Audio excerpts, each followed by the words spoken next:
गुजरात के गवर्नर श्री आचार्य देवव्रत जी, गुजरात के मुख्यमंत्री श्रीमान भूपेंद्र भाई पटेल, आंध्र प्रदेश के मुख्यमंत्री श्रीमान चंद्रबाबू नायडू जी, राजस्थान के मुख्यमंत्री श्रीमान भजनलाल शर्मा जी, मध्य प्रदेश के मुख्यमंत्री श्रीमान मोहन यादव जी, छत्तीसगढ़ के मुख्यमंत्री जी भी यहां देख रहा हूं मैं, गोवा के मुख्यमंत्री दिखाई दे रहे हैं और कई राज्यों के ऊर्जा मंत्री भी मुझे नजर आ रहे हैं। उसी प्रकार से विदेश के मेहमान, जर्मनी के इकोनॉमिक कोऑपरेशन मिनिस्टर, डेनमार्क के इंडस्ट्री बिजनेस मिनिस्टर, मंत्रिमंडल के मेरे साथी प्रहलाद जोशी, श्रीपद नाइक जी और दुनिया के कई देशों से आए हुए सभी डेलीगेट्स, देवी और सज्जनों,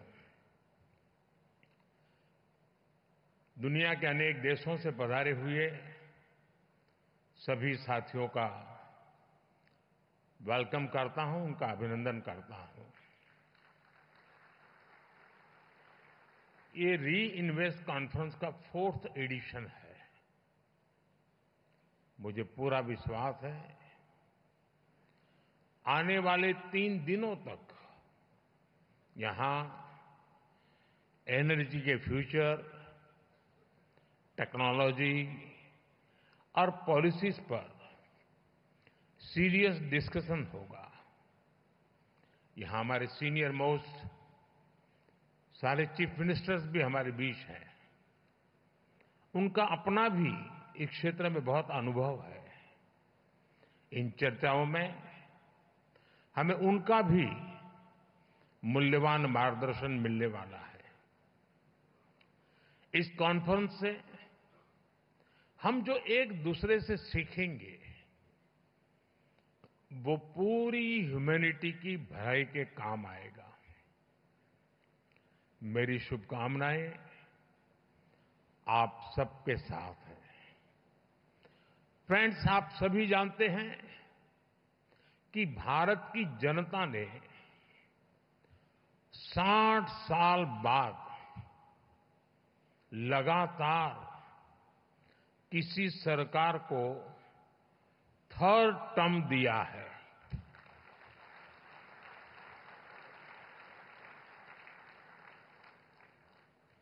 हमारी सरकार को मिले 3rd टर्म के पीछे भारत की बहुत बड़ी एस्पिरेशंस है।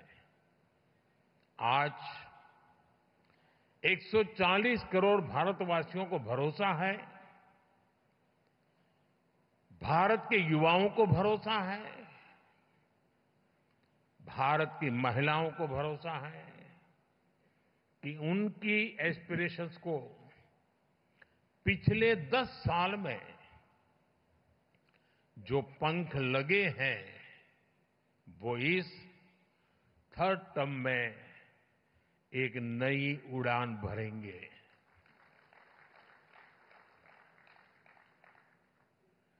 देश के गरीब, दलित, पीड़ित, शोषित, वंचित को भरोसा है कि हमारा 3rd टर्म उसके गरिमापूर्ण जीवन जीने की गारंटी बनेगा। 140 करोड़ भारतीय भारत को तेजी से टॉप 3 इकोनॉमीज में पहुंचाने का संकल्प लेकर काम कर रहे हैं। इसलिए आज का ये इवेंट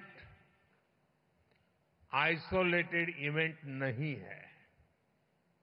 एक बड़े विजन, एक बड़े मिशन का हिस्सा है। ये 2047 तक भारत को डेवलप्ड नेशन बनाने के हमारे एक्शन प्लान का हिस्सा है। और हम ये कैसे कर रहे हैं, इसका ट्रेलर थर्ड टर्म के हमारे पहले 100 डेज 100 दिनों के फैसलों में दिखता है। फ्रेंड, फर्स्ट 100 डेज में हमारी प्रायोरिटीज भी दिखती हैं, हमारी स्पीड और स्केल का भी एक रिफ्लेक्शन मिलता है। इस दौरान हमने हर उस सेक्टर और हर उस फैक्टर को एड्रेस किया है जो भारत के तेज विकास के लिए जरूरी है। इन 100 दिनों में फिजिकल और सोशल इंफ्रास्ट्रक्चर के विस्तार के लिए अनेक महत्वपूर्ण फैसले लिए गए हैं। हमारे विदेशी अतिथियों को ये जानकर हैरानी होगी कि भारत में हम 700 मिलियन यानी 7 करोड़ घर बना रहे हैं। ये दुनिया के कई देशों की आबादी से भी ज्यादा है। सरकार के पिछले 2 टर्म में हमने इसमें से 400 मिलियन यानी 4 करोड़ घर बना चुके हैं और तीसरे टर्म में हमारी सरकार ने 300 मिलियन यानी 3 करोड़ नए घर बनाने का काम शुरू भी कर दिया है। बीते 100 दिनों में भारत में 12 नए इंडस्ट्रियल सिटीज बनाने का फैसला किया गया है। बीते 100 दिनों में 8 high speed road corridor projects approve किए गए हैं।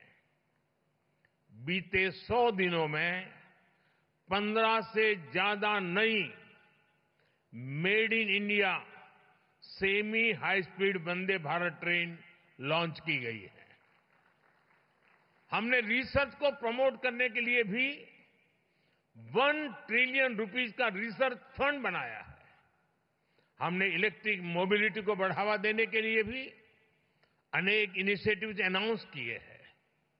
हमारा लक्ष्य हाई परफॉर्मेंस बायो मैन्युफैक्चरिंग को बढ़ावा देने का है और ये भविष्य इसी से जुड़ा रहने वाला है।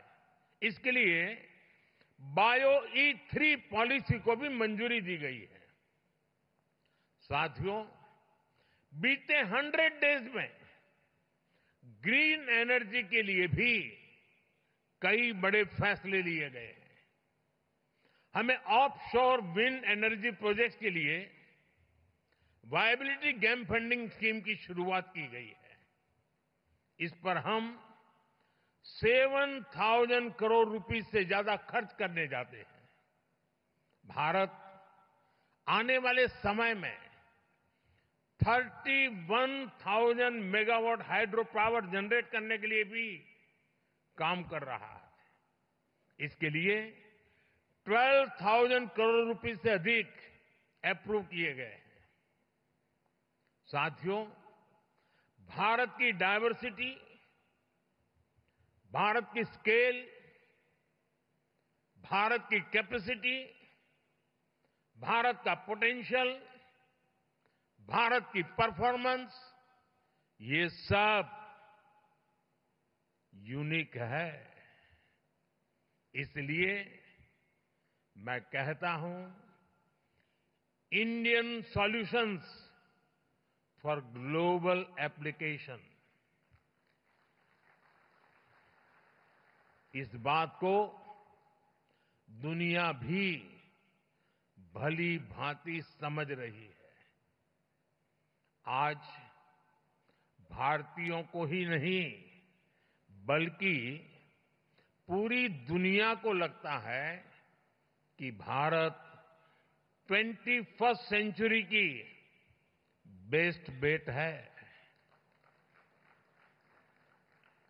आप देखिए, इस महीने की शुरुआत में ही ग्लोबल फिनटेक फेस्ट का आयोजन हुआ।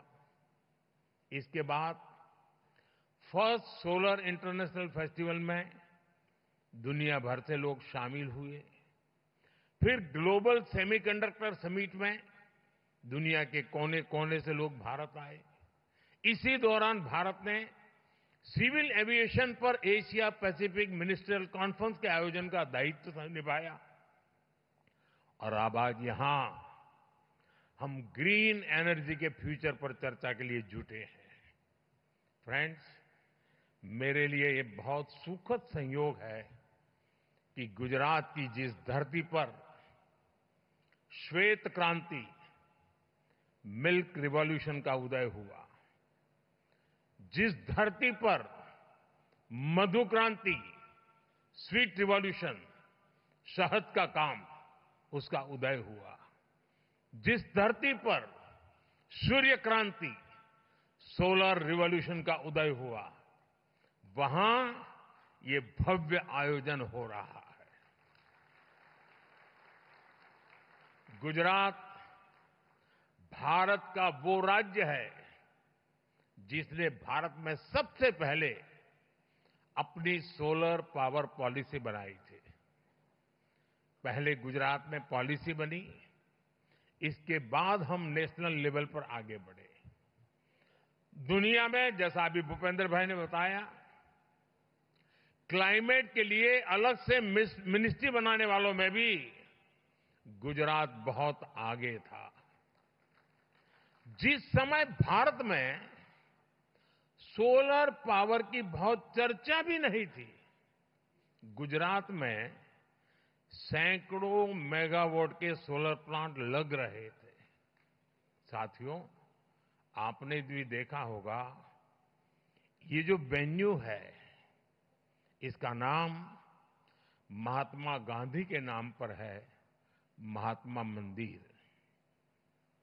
जब दुनिया में क्लाइमेट चैलेंज का विषय उभरा भी नहीं था, तब महात्मा गांधी ने दुनिया को सचेत किया था।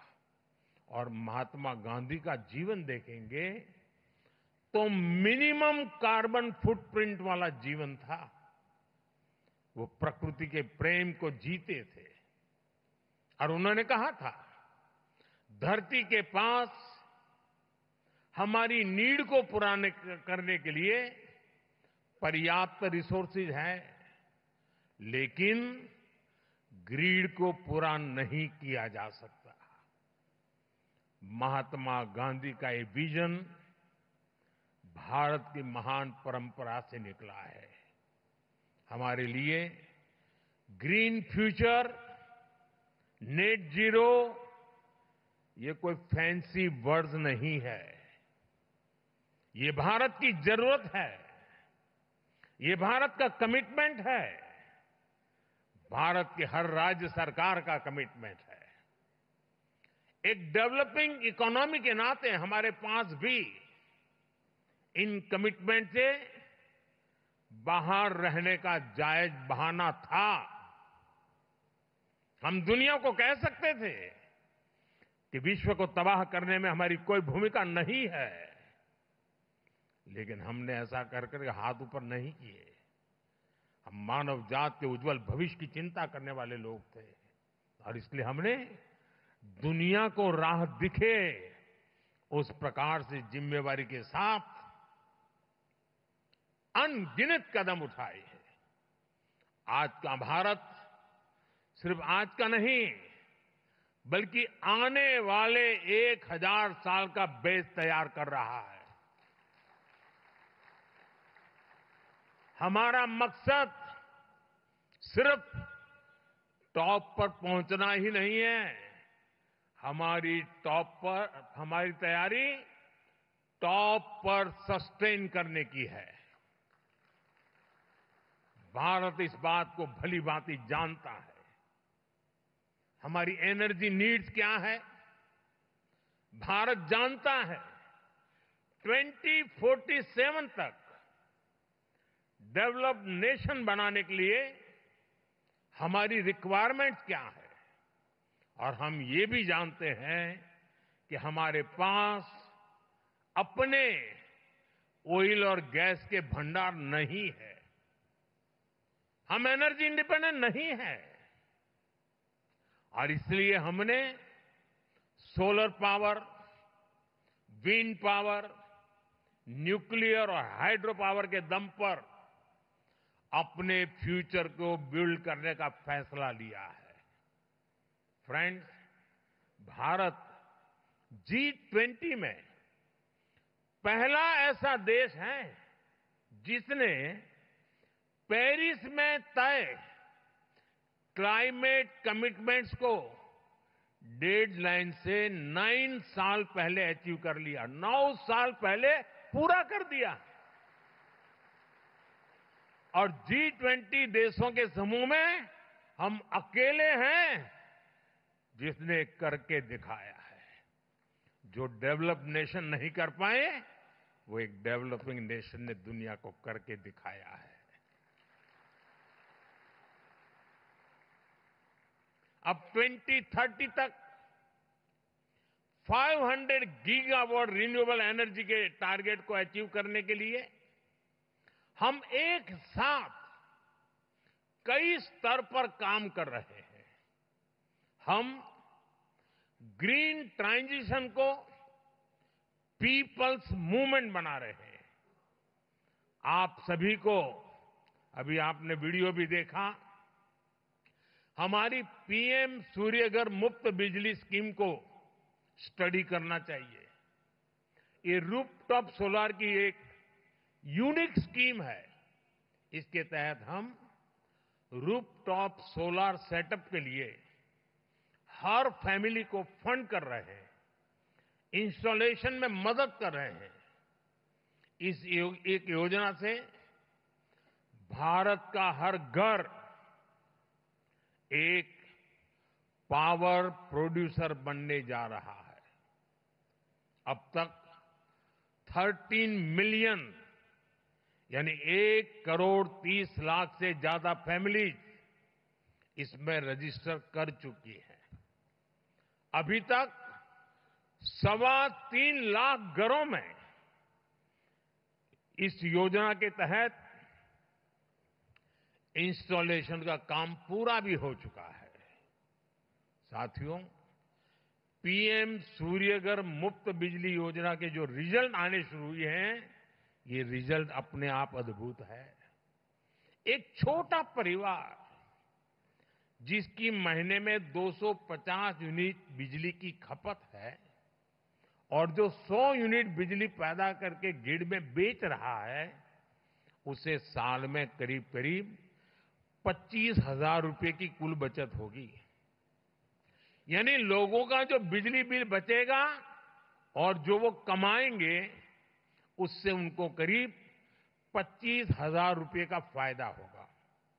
अगर इस पैसे को वो पीपीए में डालते हैं, पीपीएफ में डाल देते हैं और घर में मानो बेटी का जन्म हुआ है, 1 साल की बेटी है, तो 20 साल बाद 10-12 लाख रुपए से ज्यादा उनके पास होंगे।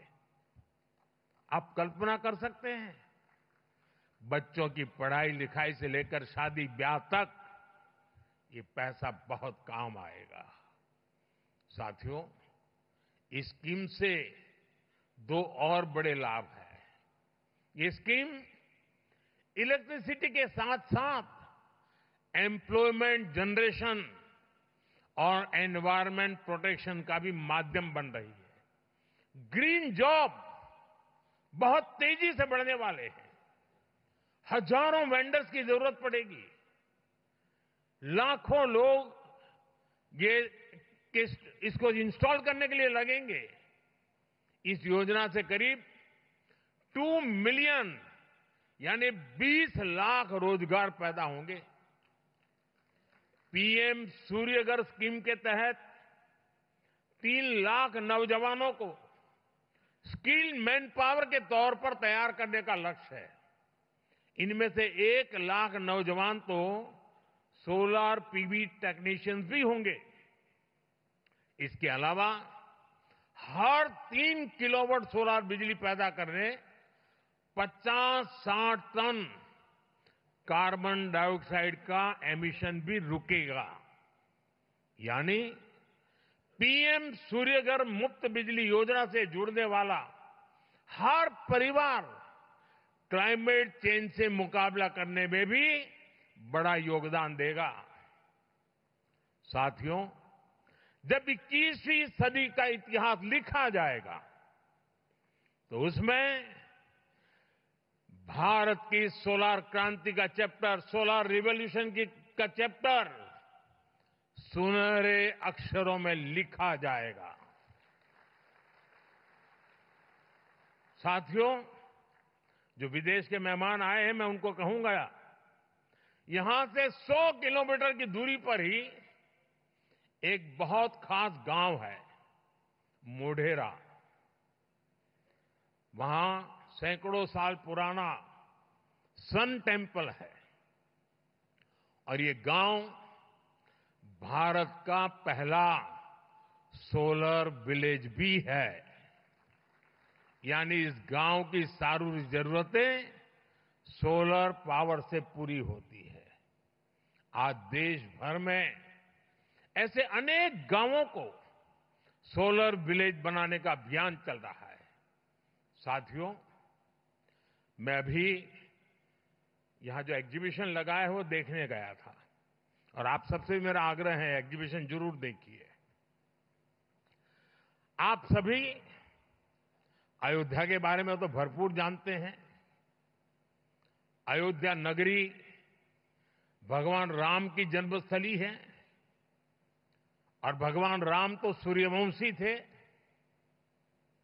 और मैं अभी जब प्रदर्शनी देख रहा था तो वहां उत्तर प्रदेश का स्टॉल देखा, क्योंकि मैं काशी का सांसद हूं, उत्तर प्रदेश वाला भी बन गया हूं, तो मैं स्वाभाविक है मैं उत्तर प्रदेश का स्टॉल देखने गया। और मेरी जो इच्छा थी, आज मुझे रिपोर्ट कर रहे थे कि वो मेरी इच्छा उन्होंने पूरी कर दी है। भगवान राम का भव्य मंदिर तो बना है, लेकिन मैं दुनिया को बताना चाहता हूं, अब उस अयोध्या,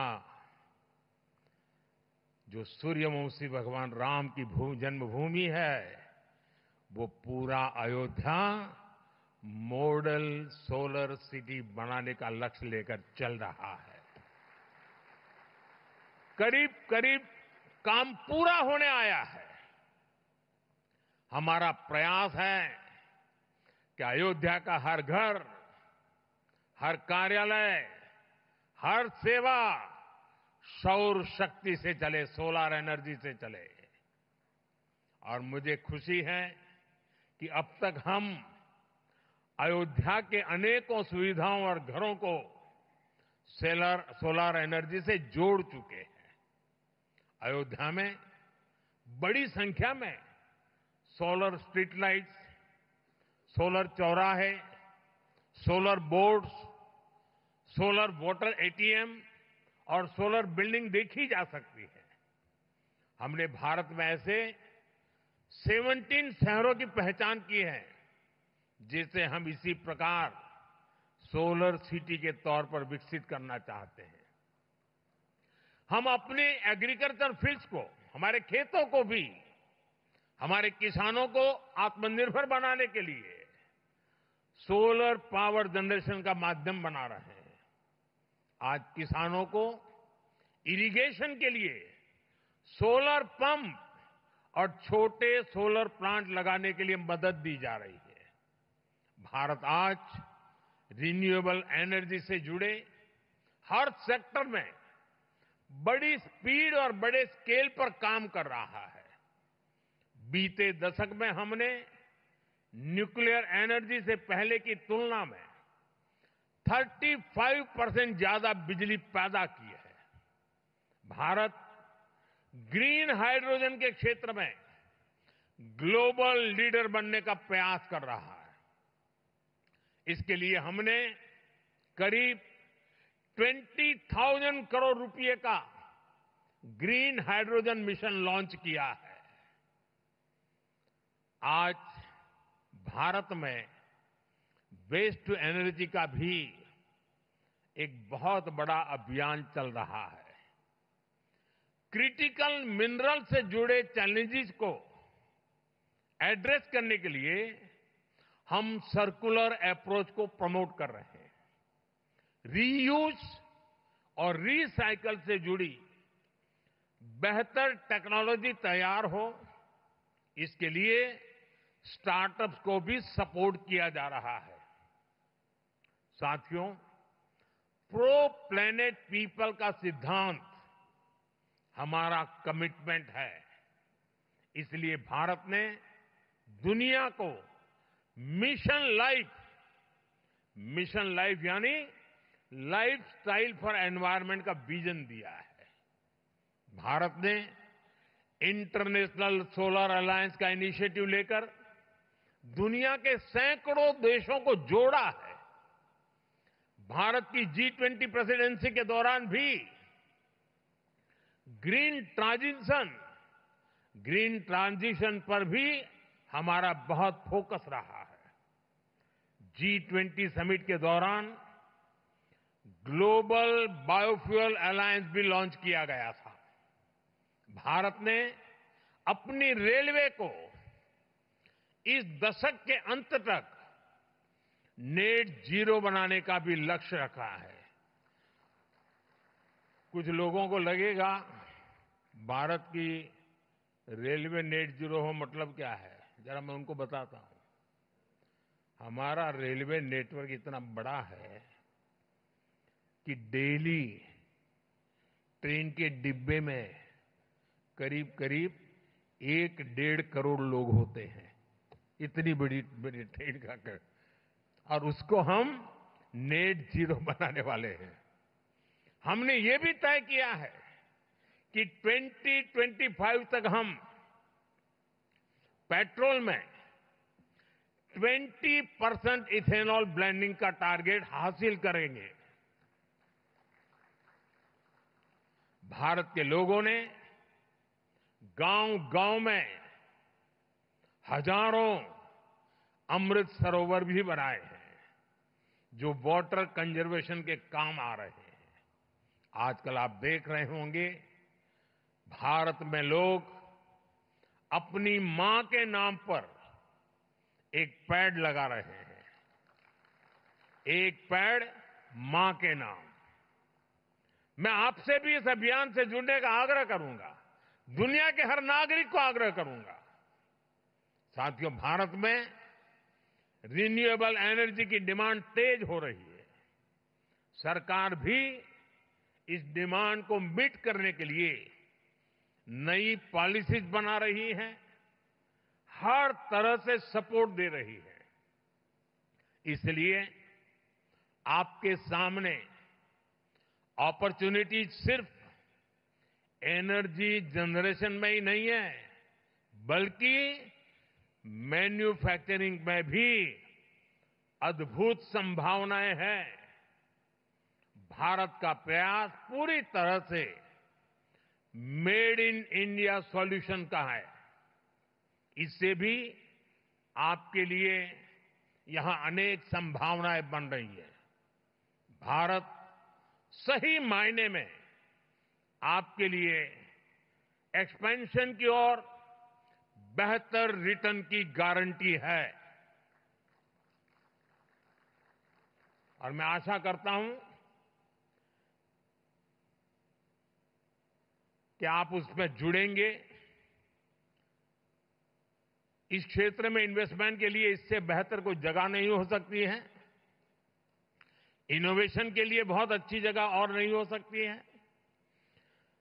और मैं कभी कभी सोचता हूं, हमारे मीडिया में कभी कभी गॉसिप कॉलम आती है, बड़ी चटाकेदार होती है, मजेदार होती है कभी कभी, लेकिन उनका एक बात पर ध्यान नहीं गया,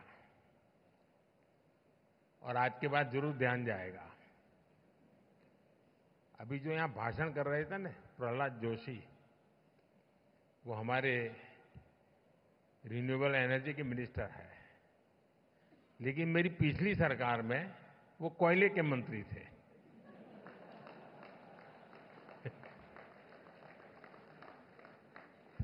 तो देखिए, मेरा मंत्री भी कोयले से रिन्यूएबल एनर्जी की तरफ चला गया।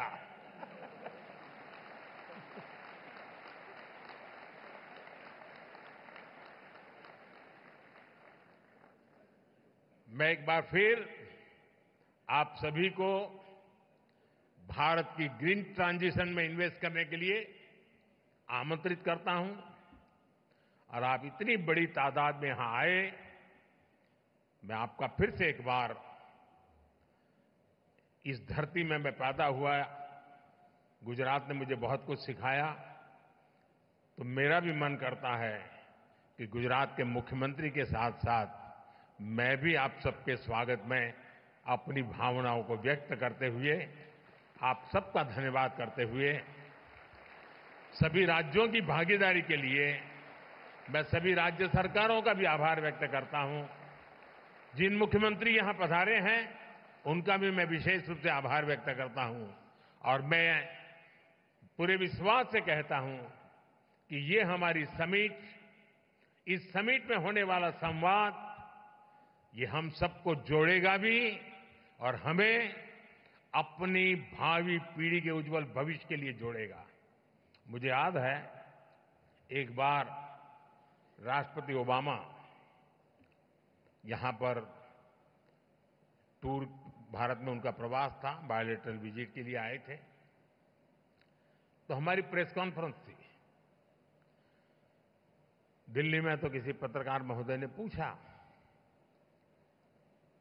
क्योंकि उस समय चल रहा था, लोग भांति भांति के सारे आंकड़े घोषित करते रहते, ये करेंगे वो करेंगे, तो उन्होंने मुझे पूछा कि दुनिया में भांति भांति के देश बड़े बड़े टारगेट तय कर रहे हैं, क्या इसका दबाव है क्या आपके मन पर?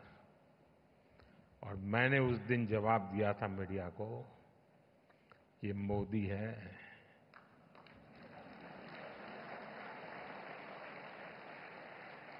यहां किसी का दबाव नहीं चलता है।